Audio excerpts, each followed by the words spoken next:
Let's do it. Well, thank you for doing this, seriously. Yeah, When do we thank start? you. Should we start now? Yeah, just Let's start start. and Okay. see what happens. Well, first of all, I have to pretend to become the nice guy. oh yeah, 3, 2, I won't tell. 1. Nice. Nice. Hi, Conan. No, we were talking before this. This is like a very full circle moment for us because yeah. November 2014, Wow, I didn't know the year. yeah, Okay. Grace and I were working at Warner Brothers, and we met because we were both scheduled to load the audience in for your show. Oh, you're kidding. And that's so how we you met. were were you a I was a tour guide. tour Yeah. guide at Warner Brothers? Yep. Yes. Yeah, that's where we met. David Yeah. doesn't remember it. I do. Did you drive the tram around ever? Yeah. Did you actually drive the tram? Or did Yeah. Oh, wow. Yeah. Okay. And so you would see the celebrities and say, look, I remembered, I think I was always very nice to people on the tram. You were You always were. very nice. And I'm guessing some people weren't, but we won't name names. No. No, we will We'll not talk name later names. about Have we them. named the names? You I don't don't We've think named ever the named shows, but we've names. never named the names. There are only so many shows on Yeah. Warner Brothers lot between 2000 And you said the year, so we can't say it. Okay. Yeah, No. don't worry about it. Okay. Don't worry about Moving it. The important on. thing in this story is that I was kind. You were kind. You were Yeah. always nice. You would always wave. Like if I would see you, you'd usually be on a golf cart going somewhere, I'd and you'd probably do always 20 wave. minutes of shtick. We were like late for the tour You know what it because is? it was It's not kindness, it's neediness. Neediness, yeah. Needs a friend. Yeah, there you go. Well, hey, Well, it's nice to be here on your podcast. thank We've been you. talking about it for a while, and I'm glad we made it work we out. have. Yeah, you are. I think the first person who's offered on your own to come on this podcast. Which Usually, is- it's us begging people to Again. come on. beg, beg, beg, Neediness. beg. Neediness, yeah. Well, who's been great so far that you've talked to? I'm sure you've had a lot of good guests. Ooh, You've had some really good names, too. Yeah. One that just popped in my mind was when we had Lisa Ann Walter on. Yes. She, Who's of now in course, is in Abbott. Abbott Elementary, but Yep. we love her from The Parent Trap, Yeah. if Yeah. you've seen that. Yes. It was in COVID that we had her on. Yeah. So we went over all the things everyone was doing. She was making banana bread. We were on Zoom too, because that was kind of when we first were starting out Zoom. So we were lucky enough that everyone was home. Yes. No one was really doing anything. So we were like, hey, do you want to come on this podcast you haven't heard of? And a few people did say, can you have like a few more guests? Yeah. And then we'll come Yeah, on. and then come Well, you back. have to Which reach was critical fair. mass, and I went through this with my show at the very beginning, where it looked like my show would go away any moment, and so no one wanted to go on it, and it really was about getting critical mass, getting people to come by the show. And as more and more people came, it made it look safer for other people to come. Yeah. Yeah. So Makes it's just a process. Yeah. It's what Yeah. you do. But the important thing is, is that you guys are the stars of the show. That's the important thing to remember. That's nice. That's really nice. Thanks. Yeah. You got to remember that. Oh. Well, not good at actually, that. just Grace. That's okay. Grace. I'm just Oh, gonna that's leave. yeah. sorry. That's No, nice. no, you're okay. Dave. Thank You're you. fine. Thank you. Well, I should explain it. David's my assistant. Yes. And he's terrific. He does a great Hey. job for me. And then Aw, he really sometimes I want him to do something for me. And he says, I can't right now. I'm recording Back to the Best. Yeah. And It does that happen. Really enrages me because Oh. Yeah. I'm usually talking about like that, that medication that keeps me alive. Who needs it? Who needs it? We got to talk to a star from the 90s. So is it all 90s? 90s and 90s the and 2000s. 2000s. Like all the Okay. stuff we loved growing up. Okay, Yeah. so here's the tricky thing. What can I admit to watching that doesn't make me seem like a creep? Oh, okay. Sound like a creep. Yeah, no, that's all right. We haven't had that yet. Okay. Yeah. We're open good. to creeps. Yeah. Yeah. Okay. Which is kind of a weird thing to say. I take it back. Sometimes I do the I don't wanna math in say my we're open to head and creeps. realize, oh, I was watching, Saved by the Bell, and I was shaving. That's fine. That's fine. That's fine. That's Yeah. that's But I enjoyed right. the plot. It wasn't about attractive women. Yeah, it's like, Yeah. will Zach and Kelly, will they, won't they? Yeah. I mean, one of the reasons that we kind of started this podcast was to talk to people that we loved growing up, which I know Yeah. you've said that the people you still get excited That's to the talk biggest to. deal. The biggest deal. The biggest deal. Any celebrity who was freshly minted, say, I mean, I'm talking about a megastar. And let's say someone like a Harry Styles. That's not someone who's in my wheelhouse. So if I have a chance to meet Harry Styles, I'll be very happy to meet him, and we'll have a really nice conversation, I hope. And I'll be impressed. I'll be like, wow, he's a talented person, and he's a good-looking fella, and boy, we had a good time. But if I had bumped into someone who was on TV when I was a kid, like Adam West as Batman, I'm talking about the 60s, anyone from the Andy Griffith Show, someone in the Partridge Family, that would melt my eyeballs. And those are the people I run out and I call my brother Neil and I tell him, Neil. I mean, you saw this happen, David. Yeah. One of the biggest movies of the 60s was Mary Poppins. Mm-hmm. And I was doing, David and I drove over so that I could be someone who talks about Dick Van Dyke and a documentary they're making about Dick Van Dyke. And I was talking about how his role in Mary Poppins meant the world to me when I was a kid, the way he danced, the way he used his body. And I think that influenced me a lot, especially his scene on the rooftop where he does Step in Time. And then we're done shooting it. And this guy said, do you want to meet someone who was on the rooftop with Dick Van Dyke? I was like, what? I mean, in that movie? And he went, yes. And it was the little girl from the film. It's the actress Karen Dotrice. That was electrifying for me. Yeah. And when you could see it on your face. Yeah. And then when I left, I called my brother because I told Karen Dotrice, when my brother Neil hears that I was in a room with you and talked to you, he's going to be blown away. I mean, I talk to everybody. Yeah.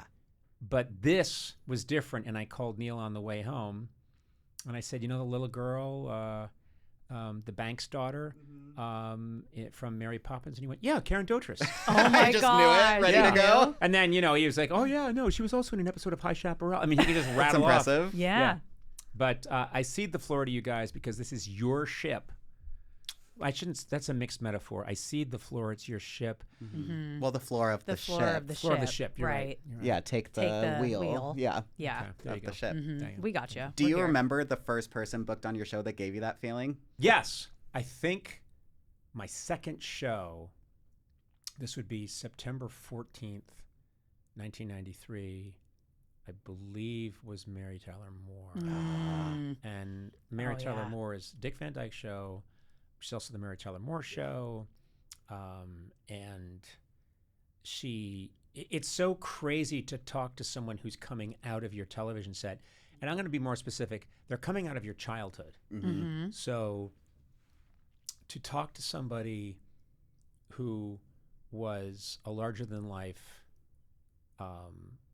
make-believe character, and then they come on your show, and you speak to them, and they look you in the eye and say your name, I don't think anything tops that. And I had that a million times over on the late night show because I went out of my way to make sure that we got Frank Gorshin, who played the Riddler on Batman, and everyone from Batman, but also everyone from the Beverly Hillbillies I could get. Anytime I could get, even shows like The Jeffersons. We got Sherman Helmsley from the Jeffersons to come on, and he did these really raunchy jokes, and he was hilarious. And he was George Jefferson. I mean, my favorite was when they'd come on, and Don Knotts came on, of course, who was, Barney Fife. And I don't think there's anything greater than that. It's the best feeling, and you've had it. This is a great the scam. whole thing It's of the the whole podcast, reason that we yeah. do it. Yeah, we often end up telling our guests that. And I'm remembering when we worked your show, we got to sit in sometimes, and I believe you had Dick Van Dyke on. I was there for that one day. of the shows. Yeah. Which blew my mind. I can't imagine yours. Yeah. It's just it's hard to process. I'll put it that way. I wouldn't say I get starstruck. It's more in a fundamental way, my brain can't handle it. Something feels wrong because they belong in a little box. On a TV. And my family had black and white television for a really long time, long after everyone else had color. My dad was adamant that we had to stick with this black and white set.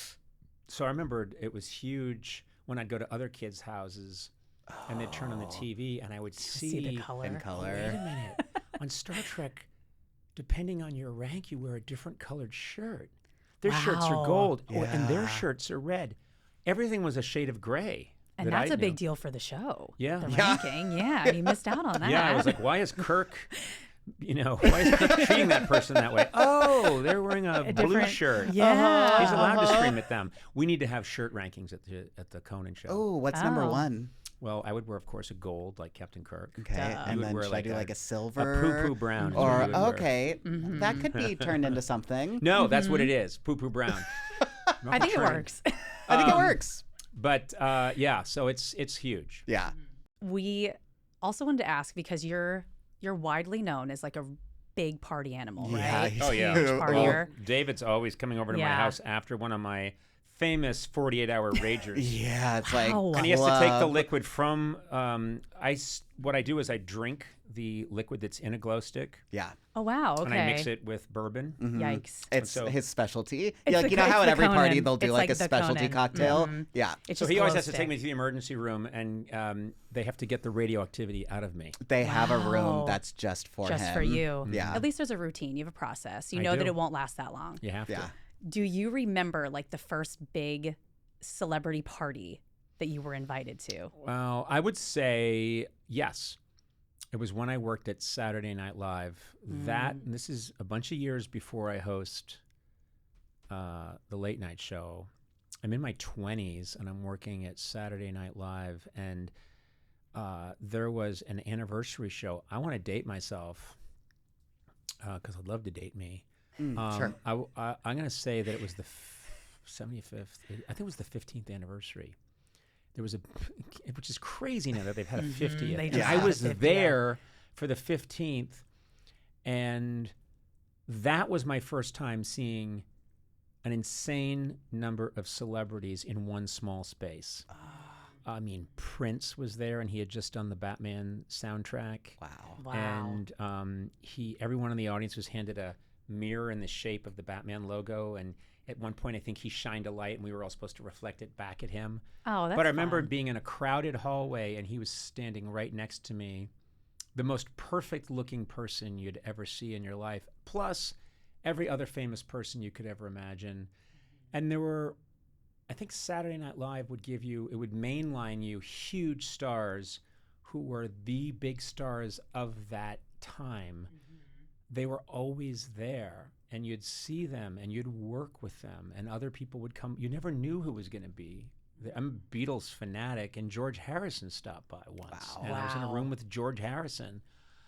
So I think it was SNL that really introduced me to the world of tons of celebrities, saturation celebrities, and celebrities who were John Bon Jovi came to an SNL party when he was the biggest thing in the world. It was like 1988.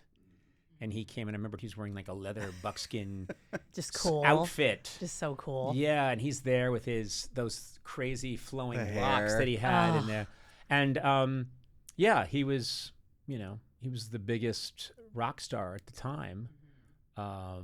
And he just came. He wasn't even on the show. He came to an SNL party. That's so cool. So I was always cool. seeing these people. Yeah. Yeah. And it was Yeah. probably so different too, because like no one had cell phones then, so it's not like No. everyone's running up trying to get a selfie with everybody. Yeah. No, back then we used to sketch people without their Oh, permission. Wow. That Everyone seems like had it would take a while. It did. People had to sketch really quickly. Wow. Wow. But yeah, what you'd do is instead of a selfie snap, you'd say, "Can I grab a quick sketch?" And then you just put your head in. Can I and grab just a quick one? 40 minutes. Just a quick 40 You have minutes. charcoal. You bring charcoal and an easel with you. you just wherever carried that Wow. everywhere you went. You had to. Oh, Those are the guess times. it was the sign of the times. But you know what? It showed how devoted we were. I think we've lost Yeah. something now with these with these phones. If there's one takeaway from this episode, it's bring back the charcoal. The charcoal. Yeah. Yeah. Bring it back. Bring it back. Because you lose something with these cameras. Yeah. They're fast and efficient. Yeah. They That's show not too good. much.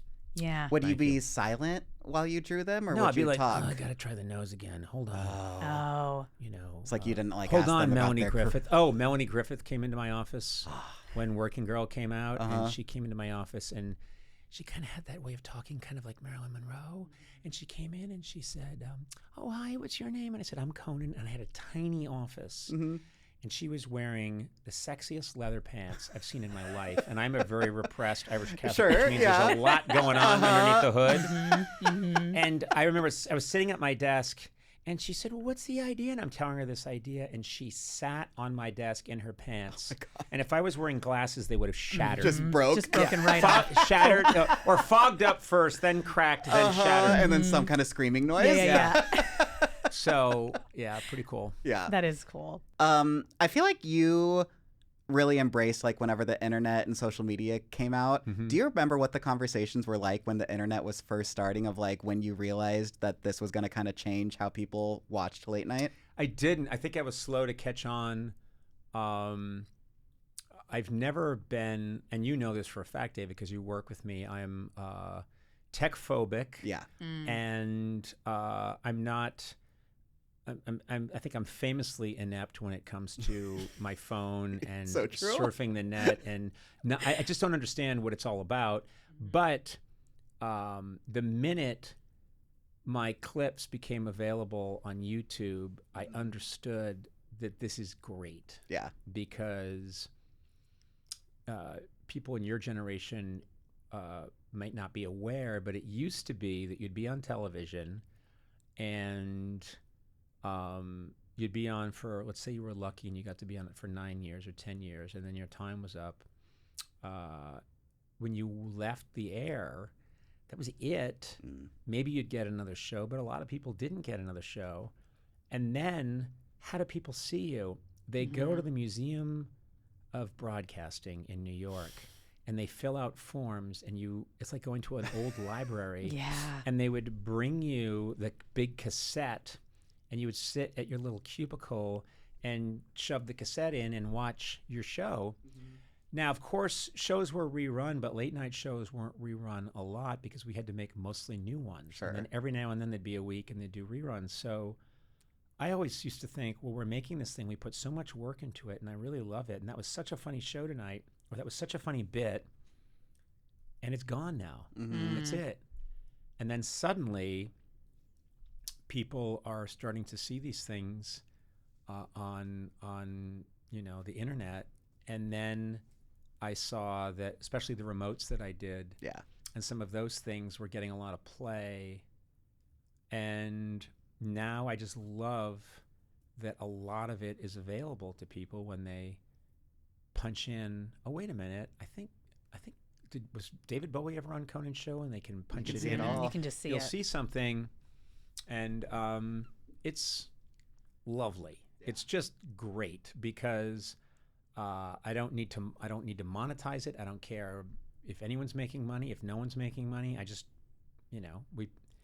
I put my bone marrow into those shows, and so did my writers and producers, and so the fact that people now can stop me on the street and say, I just watched the thing where blank happened, and I'll realize they're talking about something from 1994, and they just saw it 20 minutes ago. Yeah. While they were getting a latte. That's got to be cool for you. I love it. Yeah. I love it. Yeah. I remember one of the first jobs I was assigned when I started working for you was to go. There's To pretend that you had seen my show before. Exactly. It was like, you're Conan? No, it was to go to this vault that had every single VHS that you had ever done, and then they were doing like a whole digitizing thing. And That's so I just sit there and amazing. watch it. We put all of, because I never knew if we were going to make it or not, but I wanted to make sure that we had our shows. And I did know a story that's true is that Johnny Carson, the true king of late night, had been on the air for 30 years. He'd been on from 1962 to 1992. And of those 30 years, I think over 20 years were lost. Wow. Because a accountant for NBC said, now what's this money we're paying for? And they said, oh, that's a storage space in New Jersey. Well, what's there? All of Johnny Carson's old shows. And he, at the time, you have to understand, it kind of made sense what he was saying. Who would ever watch those? Yeah. Because no one would So have guessed. he was like, we could use those tapes. So they erased them all.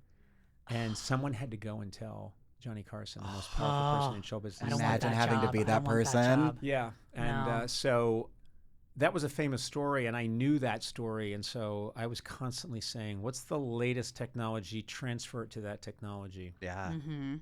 Thank God you did. Yeah. Well, I mean, I think would have been saved anyway by someone else, but I was being extra double sure. And I still have those because I'm always thinking, what happens if something happens to those? I mean, at some point it'll all be in the cloud. But yeah, it's a different world now. The idea that you can see anything anything you want. And, you know, you have this show that's revisiting the 90s to the 2000s. Any moment you want to see that meant a lot to you, you can see instantly. Don't take that for granted, because that did not exist until fairly recently. Yeah. Oh, yeah. We will have people on that their kids are watching things they were in. And then with streaming as well, you can see anything. Nothing is off limits. But for us, it's a dream. Because we can just relive it. And like you were saying, it takes you right back to when you were a kid. And it's why we could talk about this all day. It is funny that it doesn't resonate with me. David, I don't know about you, Grace, but David will say to me things like, "That's Zap Dagnick." And I'll be like, "What?" "That's Zap Dagnick. He was on." Don't you know? He was on Get On In Here, Cody. And I'll be like, "What?" Get on. It could be one. Could be. It sounds like it would be one. It's pretty good. Yeah. "Go to your room, buffo." And I'll be like, I missed that. "You missed it." Zap Dagnick. Yeah. But we do have some overlap though, because your kids watched like Hannah Montana and like a little bit of crossover with I used to watch Hannah Montana. My daughter loved Hannah Montana. And in 2008, I knew that we were going to have to move to LA because my job was moving to LA. And my daughter at the time would have been 6, I think, something like that. 6, 5, something like that. And I said to her, "Hey, guess what? We're going to move to," and she like, no. She was crying. She was really upset. And then I said, "Well, you know who lives out in LA?" And she went, "No, who?" And I said, "It's where Hannah Montana lives." And she went, "Really? Will we see her?" And I said, "Well, there's a chance we'll see her." Totally lying. Yeah. So we did move. She quickly found friends here and made LA her spot. But I think 6 months later, I'm shopping at a store, kind of a funky clothes store. I think I was trying to find something for Eliza called Maxwell's, I think. Okay. And I went in and I heard in that distinctive drawl, "Hey, I follow you on Twitter." And I turn around and it's Miley Cyrus. Oh my God. What are the chances? And I said, "Oh, hi, how are you?" And I said, "I owe you a," she's like, "Yeah, I like your stuff," or whatever. And I said, I owe you a huge debt of gratitude because you're the only reason my daughter moved out to Los Angeles. Wow. Thank God for Hannah. Thank God. There's nothing she can't do. I did remember watching it with my daughter and thinking, I tried not to critique their performances. Yeah. But I remember thinking, this is too over the top. Yeah. It's that Disney style of acting, which is, wait a minute, Uh-huh. you're telling me. Oh, yeah. And I remember I was concerned that my daughter would think this is wow, where the dial This is should be peak. set. Yeah. And I say, look, you got to know there is a dry way to play things, and you can tone it down. Like, shut up. Let me watch my show. Dad, let me have this. Just watching my show. Why are you threatened by her best friend, Lily. Lily? Of course, yeah. We maybe have some overlap. What else We would we do, overlap because then on? like we talked about, you've watched all of Gossip Girl. Yes. Okay. Gossip Girl, I didn't watch at the time. But then somewhere along the line, I think my daughter and my wife started watching it. And so my son and I also started watching it as this is kind of a fun thing because it gets ridiculous. It's insane. But it's a throwback, and so we started watching it, and we watched every single one. And I think it really took off during COVID. During COVID, I think we would watch like 2 or 3 and then go, I would say, another one! And they'd be like, Daddy, no. Yeah, but they didn't want to watch it and well, you no, did? who watches 4 in a row? They all go to bed. Conan's like- just watching it all night. Watching the What's entire Serena thing. gonna do? Just watching every combination of Friends hooking up with everyone else. Yeah. I don't think they missed one. And I was always fascinated by the dad, who's always making a huge breakfast at his loft in Brooklyn. So true. Massive breakfast, and no one ever And these eats beautiful it. lofts. No, they never ate it. First of all, he's a starving musician, and it's the most amazing loft you've ever seen. Yeah. And he's always standing around cooking, making waffles. Uh-huh. And there's giant pitchers of orange juice, like fresh orange juice that you would have if you were throwing a wedding brunch. Such an attention to detail that No, we did not have. A wedding brunch. And then what happens? And the son comes dashing in, or the daughter, and they're just like, "Hey, Dad!" Grab and some toast. They grab an edge of a waffle and take a tiny little bite because they all weigh 8 pounds. And he's like, "Dad," he's like, "Well, I just made breakfast. Gotta run. Okay, see you later." Well, what about the $8,000 worth of breakfast you just so made? true. In the most expensive city ever. And they're always at bars in high school. Oh my God. Chuck always. Bass. Chuck was Oh, well, always first there. of all, Chuck Bass is the greatest invention Ever. because they Yes. decided at one point. I'm going to give you a little context here. There was a show called Gilligan's Island. Yes. Where they clearly decided, the showrunners decided, screw reality. Yeah, they just went on a 3-hour tour, but screw reality. The Howells, who are millionaires, they brought thousands of trunks that contain everything. So in every episode, if they need a suit of armor, they have a suit of armor because the Howells had it. Wait, on a 3-hour pleasure cruise? But they just decided you don't even make fun of it anymore because they clearly said, screw it. The Howells have a portal to a magic world that gives us whatever we need. And what I liked about Gossip Girl is they just decided Chuck Bass. Yeah. Yeah, he's 16 in the first episode. Which is wild. Which is Which is, I'm at 16 battling acne and hoping my voice drops and wearing really corduroys that are too short because they used to be worn by my brother, hand-me-downs, and kids are making fun of my short corduroys. Chuck Bass is wearing a Ralph Lauren tuxedo. Yeah. And he's saying things like he'll be sitting in his apartment with like a glass of some kind of liqueur, and he'll be wearing a smoking jacket that's perfect, and he has the biggest fireplace you've ever seen and fire going behind him to create that look that he's the devil. Yeah. And he'll call someone in who's a parent at the school. And the guy will be like, "Chuck, why did you invite me here?" And he'd be like, "I'm taking control of Billings Industries." "You can't. I built it with my lifetime. You'll find that I now own a controlling stock. You can see yourself out. By the way, could you do my biology homework?" These kids are in high school. They're in high school. But I love that the smart shows like Beverly Hills 90210 or Gossip Girl figure out that it's about wish fulfillment. That all of us, one of the reasons that I always thought 90210 worked is that it's what I want to think I was in high school. It's which is that I could grow incredible sideburns, that I had a credit card, knew how to talk to women, had a really cool car parked out in front of the high school. This wasn't you?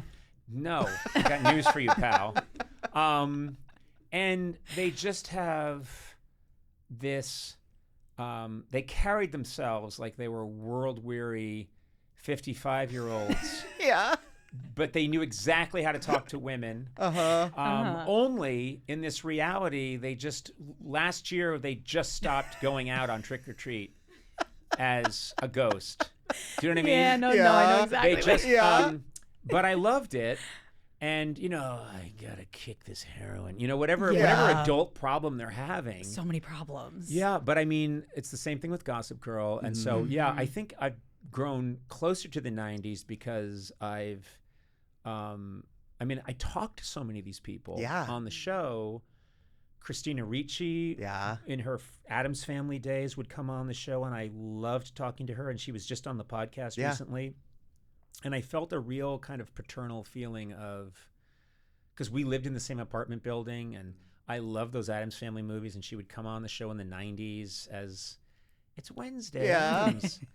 And, she's had this spectacular career, and she's a full-on adult woman who's had a life and a family, and I don't know, there's part of me that has an attachment to her from that era. Because you watched them grow up. Yeah, that's how you see her. You watch them grow up. I mean, the kids from The Sopranos, I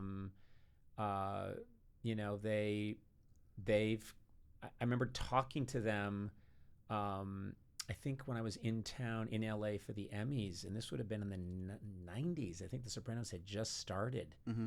And they were like, "Gosh, gee, hi, Mr. O'Brien." Oh. It's just so nice. Yeah. I like that. I like that if I ran into them now, it would be I would still feel the same way. Like, well, how are you getting home? Yeah. You okay? When's your Here's curfew? $20. You all right? Your parents know where you are? Should I call your parents? Yeah. Jamie Lynn Sigler was on the pod. We did, and I did her podcast. And it was just so nice. Yeah, that was really. It's a nice bond to have. I have I have a real affection for the '90s because that was my. It was funny. I wasn't able to relax and enjoy all the culture that was going on then because I remember the '90s now as just a period of hard work, fear, and constant trying to make my thing last. Yeah, I was gonna ask if you even had time to ever watch TV in the '90s. Yeah, I did. I did. I'm sure. But you know, I think my time for watching morning television would have been more mid to late 80s because I was working as a comedy writer, and then my mornings I could kind of sit around, and that's when I was watching Saved by the Bell and teaching myself the guitar. Yeah. And watching, you know, some of the sitcoms that were on then. Well, because as a writer, did you watch them to try to pick up on what other writers were doing? I didn't want to write for a sitcom. I really knew I didn't want to do that. Yeah. So I was very, very determined to do a specific kind of writing. And I had a writing partner, Greg Daniels, who's done, you know, just invented every great show that you can think of. And I just talked to him the other day on the podcast. It's going to be on Conan O'Brien Needs a Friend. And, you know, I was remembering just how militant I was about we are not going to write on Benson, or we're not going to write on these shows where people walk in and there's the audience applauds. That's not what we do. God, man. You knew what you wanted. I did. I did know what I wanted. I'll say that. Yeah. Well, as your assistant, I feel like I've tried to teach you about the things that like Grace and I loved growing up. There's one area of our childhood that I feel like I've skipped on. And that is, I don't know if you know anything about the Disney Channel original movies. I don't. So they would be on like once a month. Yes. And they were like iconic for us growing up. It would be. Were they meant for kids? They were meant for kids. They would release them pretty, like when we've talked to people on them, they filmed them in about 4 weeks. Sure. It was a machine. They don't mess around. They did not mess around. Crank them out. Yeah. Sounds like they were very thrifty from what we've heard. And they did have some really fun titles. Did they star kids that were your ages when you were watching them? It'd be like your Hilary Duffs, your Shia LaBeoufs. Yes. And they were our age at the time. Okay. Yeah. All right. So we are going to show you 4 Disney Channel original movie posters. Great. And we're going to have you guess based off of this and the title what the plot is, and then we'll let you know if you're close. First one is called Luck of the Irish. Luck of the Irish. All right, here's what I think is happening here. I think that this is a guy who obviously plays basketball, likes basketball. Yes. I think he's You're on good the right at track. And I think he meets a leprechaun. That's some kind of elf. He's that like is an elf close. leprechaun. And the leprechaun is helping him in his basketball exploits. Or the leprechaun is foiling him. I'm trying to... leprechauns are mischievous. I don't know that he's a leprechaun per se, but Irish makes me think he's some kind of elf, some kind of mischievous little fellow. And you're not far off. No, you're not far. And that is misleading. Yeah. That is a misleading picture. Why? He has pointed ears. No, not the leprechaun part. It's the same person. It's the same person. He finds out at the beginning of the film that he is part leprechaun. And But then, how tall is he? So he's a basketball player. So he's over 6 feet tall. Yeah. But then his family loses their luck. And so when they lose their lucky coin, they all start turning into leprechauns. They all start shrinking. Yeah, I would not have guessed that based on this picture. And So he's in high school, so imagine his do they embarrassment. explain that how does he, I'm sorry, does he start turning into this other version of himself? Yeah, so like Yes. he'll be at school and all of a sudden like he'll feel his ears and then they get pointy. And And an then accent he's shrinking. will develop. Yes. Yeah, oh yeah, they Now- all start The getting Irish accent. accents. And I'm sure they're really good Irish accents that wouldn't Yeah. insult the Irish people. No. What is your feeling then about this? Were you excited when you saw it? Did you like it? Yeah, and did it's love one it. that like they played on Disney Channel every St. Patrick's Day. So Yes. it's like an annual thing for all of us growing up. I think it's the only one they have around that time of year. Yeah. Big on the heritage. It's a disturbing poster. It's very disturbing. and it looks like this guy just had a child out of wedlock in high school, and the child is very sick. Yeah, no, it's not and they're forcing good. it to play basketball. Yeah, we'll move right along. Yeah, we're gonna next get rid up of that is one. Xenon, Girl of the 21st Century. Okay. Let's read this here. Xenon, girl of the 21st century. She's one galactic girl who saves the day in a stellar way. All right, well, Xenon clearly is an alien.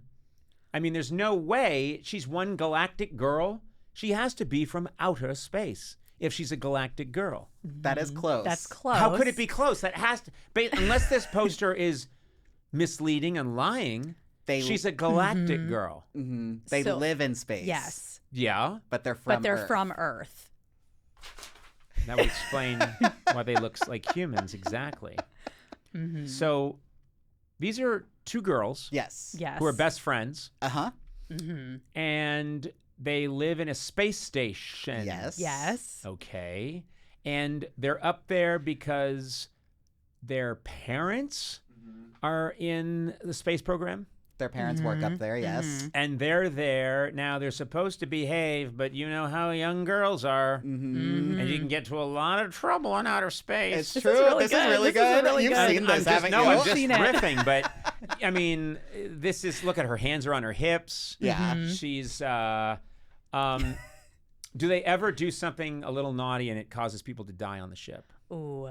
You No. No one dies, but there are some bad guys who are trying to Yes. destroy the ship. space Why? station. There's always bad guys trying to destroy, but why do these people, are they Russian? No. I don't know. They weren't Russian. I don't think they ever are they- disclose if they're just- Russian. Are they humans? They're Yeah. humans. Yes. And they just There- want to destroy the ship. There's no aliens Well, in the second one there in are. the second. There's Three of these movies. Well, I'm sure there are. Yeah. But Yeah. Xenon gets sent down to Earth. Yes, to live with because- her aunt. Yeah, Aunt Judy. Can she go back and forth between the spaceship and Earth? She's not supposed to, Mm-hmm. but she wins a contest where the first ever boy band is going up to space to do the first space concert. So she gets a ride with him to go Protozoa. up, Protozoa. Yes, and that's is how his she gets name. back to save the day. And is Protozoa a real boy band? No. He's got an iconic song though. Zoom, zoom, zoom. Make my heart go boom, boom. Oh, boom, boom, boom. Yeah. Close. I think it's three. I was just. Did they It's do? just the two. They They did, read. they It did was- three it was zooms. They did 3 zooms and 2 booms. Yeah. You know what? Yeah, If they there's- did. I keep You hearing know her. what? If there's no symmetry, I then know. you won't make it as a star. Oh. You have to have symmetry. Mm. What happened to this actress? What does she do now? She is on She's- General Hospital, Kirsten Okay. Storms, and then Kirsten the other girl Storms. is Raven Simone. Oh, I Yeah. know Raven Simone. Yeah. So, have you talked to this girl who's on General Hospital now? No, No. we just had What's her name? Kirsten Storms. Storms. Okay. Is that still a stage name? Is that a real last name, Storms? Yeah. Yeah, that's her name. Yeah. That's like a weatherman's I name. know. Why don't you have her on? We would We've love to. tried. We've tried. We just We've had the tried. writer of the film on. Yes. Do me a favor. Call him back and say, Okay. well, we just interviewed Conan O'Brien. Yeah. Can we just have you look into Just right there. Hey, Kirsten. Conan O'Brien here. Big fan of Xenon. Girl of the 21st century. I'm here with the gang from Back to the Best. You're adored. You're loved here. You should drop on by the pod. You should really do it because I'm having a good time. I'm really enjoying it. And I'm getting back to the best. Hey, Oh this my is the God. whole reason This we is- are. Who are we booking next? All Honestly. right, next up, Cadet Kelly. Okay. This is Hillary Duff. Yes. This is Hillary Duff wearing, I guess, it looks like she's wearing a military kind of outfit, but it's all Yes. pink, which does not pass muster. It's a little confusing here because someone is looking at her from the side. She's Cadet Kelly, of course. So Hillary Duff is Cadet Kelly. Yes. And someone's looking at her, but she's dressed like she's in the Italian Navy. Yes, that's In- Christy That's Christy Carlson Romano. Romano. Her what? Her name is Christy Carlson Romano. Yeah. And why is she? I mean, there's no American military uniform like this. This It's is, I'm telling you. Disney. What's It's that? Disney. They wanted to appeal to the young girls.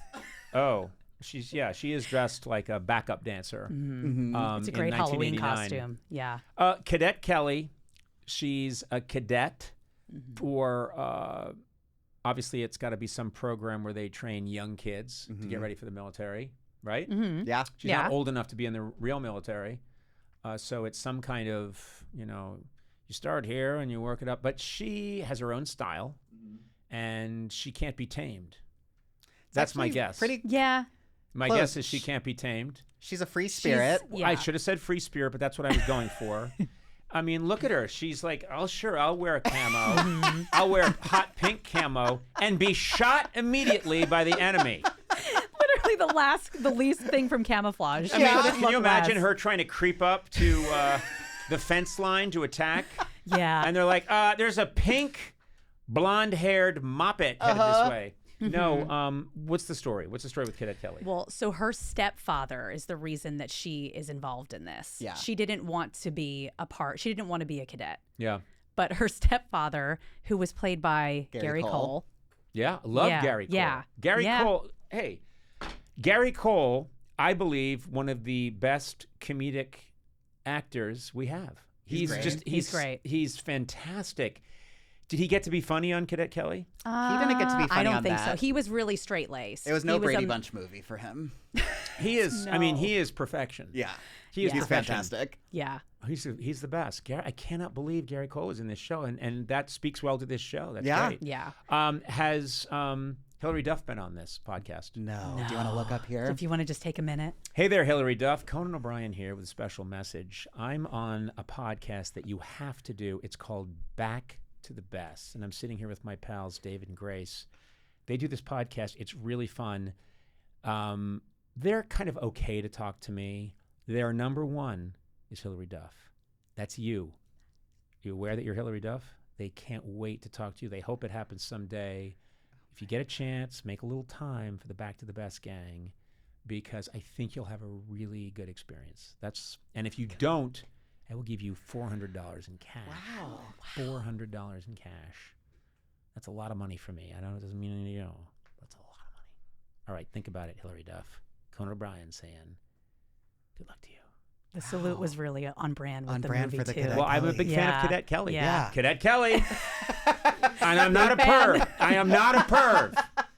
I am not a perv. I waited till you were well into your late 30s to watch it. I mean, this is going really well for us. We are just booking guests. Booking guests left left and and right. right. Little What we did do. we know. All right. Last but not one. least, Okay. Cowbells. it's a great name and a Starring- great picture. starring Allie and AJ. Cowbells. All right. Cowbells. I see there. All right. I see what they're doing here. It's a little of the, it's the fish out of water. Mm-hmm. So the cowbells, these are girls that are used to their fancy city ways. And they like their makeup and their fast cars and their, 80s, 90s phones. They like shopping. They like handsome, cute boys who are wearing expensive outfits. But through some series of mishaps, they've had to go hang out at what looks like a dairy farm. Yeah. Because at a dairy farm, no animals get killed. And that's a good message Yeah. for all the young women watching and young boys. It is important. So my guess is the question is, what was the mishap? But this is a story that's been told by Green Acres. It's been told by the Beverly Hillbillies. It's been told by the reality show, A Simple Life. The Simple Life. Oh, yeah. Yeah, that's- Paris Hilton's first claim to fame.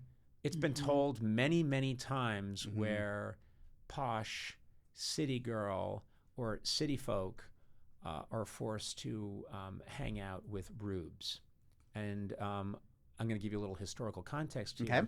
The play Abraham Lincoln was watching when he was assassinated on April 14th, 1865 at Ford's Theater was Our American Cousin. That is a play that was a comedy that played on this trope of fancy people intermingling with city slickers who are appalled. And Lincoln was shot on a line where one of these simple folk tells off an old lady and says, I guess I'll do something to you. You suck dollar guy's an old man trap. And Booth knew that was a line that always got a big laugh because he was telling off the fancy people. And so he waited for that moment.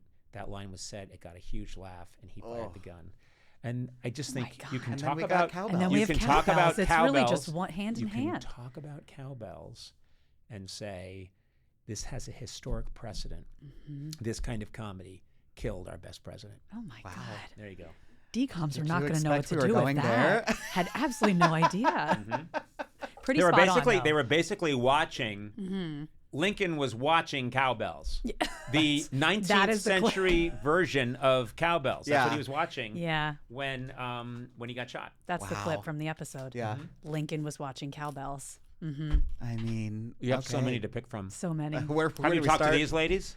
We have not. Do they still work together? They do. Yeah. They just released a new album. Yeah. Silver Deliverer. 3, 2, 1. Hey, Allie. Hey, AJ. Conan O'Brien here. I'm hanging out on one of my favorite podcasts, Back to the Best. I'm a guest on this show because I love it. These two are terrific.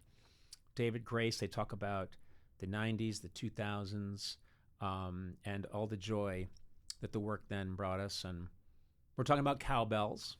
And I said, well, surely Allie and AJ have been here. They're like, no, they haven't been here. We think it's going to happen maybe one day, but hasn't. And I'm like, Allie, AJ, I'm excited about your new single that's about to drop. I'm here for you. And I don't know why you haven't come on the show, but I'm sure you're busy. I get it.